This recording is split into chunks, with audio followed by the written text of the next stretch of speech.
धुळे महानगरपालिकेच्या निवडणुकीमध्ये यंदा भाजपाने दणदणीत विजय मिळवलेला आहे. आपण जर बघितलं तर धुळे महापालिकेच्या 74 जागेसाठी निवडणूक पार पडली आणि यामध्ये भारतीय जनता पार्टीने तब्बल 50 जागा जिंकत एक हाती सत्ता या महापालिकेवर मिळवलेली आहे. मात्र असंच असताना दुसरीकडे मात्र या ठिकाणी 74 जागांपैकी जवळपास 48 नवीन चेहरे या ठिकाणी आलेले आहेत आणि ह्या महापालिकेमध्ये धुळेकर नागरिकांनी डॉक्टर, वकील, इंजिनियर त्याचबरोबर खेळाडू असे विविध चांगले आणि उच्च शिक्षित असलेले उमेदवार या ठिकाणी निवडून दिलेले आहेत.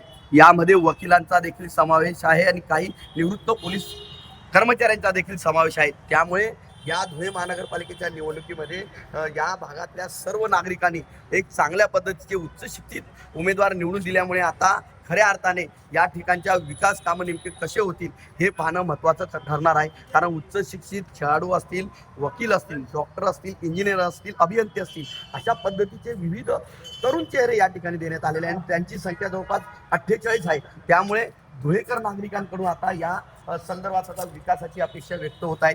जुने देखील चेहरे आहेत, मात्र नवीन चेहऱ्यामध्ये अभियंते, डॉक्टर्स, वकील, इंजिनियर असल्यामुळे आता धुळेकरांची अपेक्षा या सर्व नवीन 48 उमेदवारांकडून विकासाबाबत व्यक्त होत आहे. मनीष माथोळे, TV9 मराठी, धुळे.